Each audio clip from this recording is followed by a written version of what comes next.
Miami, Florida, home of the Fleischer Studios, where the latest scientific developments are employed in the art of motion picture cartooning. Leading experts are gathered in production conference on the famous cartoon, Popeye the Sailor Man. Hundreds of drawings comprising the results of their deliberations are arranged upon surrounding walls. The pictures representing highlights in the story's development are shifted around as department heads plan or change details of production. Known as idea or key drawings, they are given to a group of artists called animators. The animators further develop the idea by making additional sketches, each one of which bears a slight change in picture alignment and figure contour in order to depict a degree of progressed action. As there are hundreds of pictures to be animated, the routine drawings in between the key pictures are filled in by other artists who are called in-betweeners. If you've ever flipped the pages of a pad of pictures drawn in sequence, you have no doubt observed how the action creates the illusion of motion. From the in-betweeners, the pencil drawings pass on to the cartoon inkers. The inkers trace the sketches on squares of celluloid. For short, they are called cells. They provide the characters with an invisible support and facilitate their arrangement with other figures as well as backgrounds. The ink drawings are then filled in with color. At the stockroom counter, painters or fillers in replenish their ever-dwindling color supplies. Great care must be exercised by the paint mixers. As a large group of painters are currently working with the same colors, the shades that all are using must match perfectly. Any variance in color will be noticeable on the screen. In filling in the outlines, the figures are reversed as the paint is applied, so the cells, when placed before the camera to be photographed, will present a smooth, glossy surface with no suggestion of paint or brush lines. Now the characters must be provided with a fitting environment.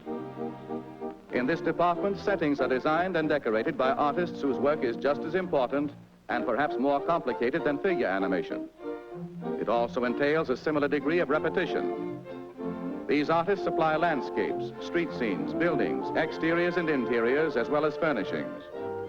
They must be adept at creating the illusions of wind-blown clouds, waving palm trees, rolling seas, moving vehicles, and other effects that suggest activity.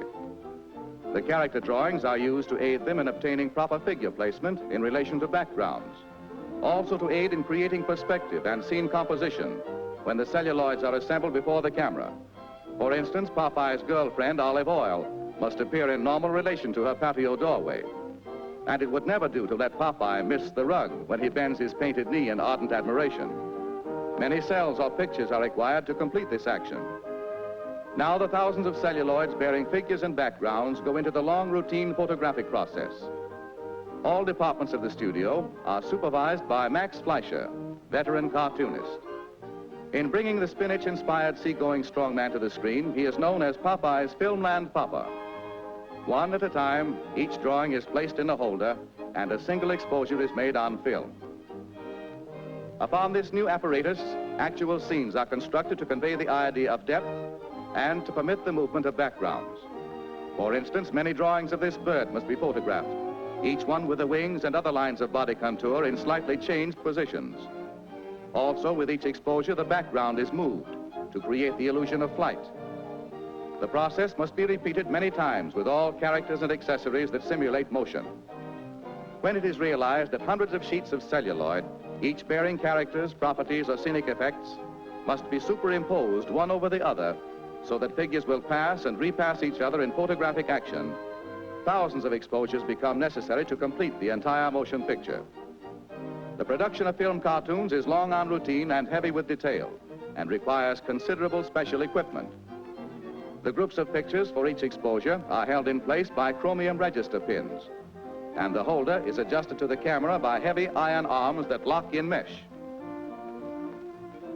Beginning with one sustained picture, note how this series of pictures flashed on the screen up to the rate of 24 per second speeds the action.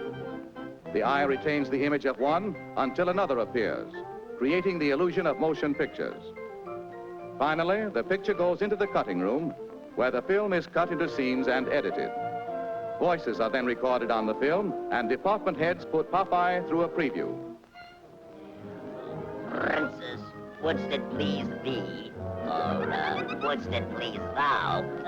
What are you, a thee or a thou? Fairest one, I was about to say is... Yes, I'll marry you. You will? Oh, she's gonna marry me. Oh, it's wonderful. I think she's making a big mistake, but I don't know. Oh, I go. Bring me friends to the wedding. But I shall return. Oh, don't forget to come back. Heidi-ho, Silver. Away.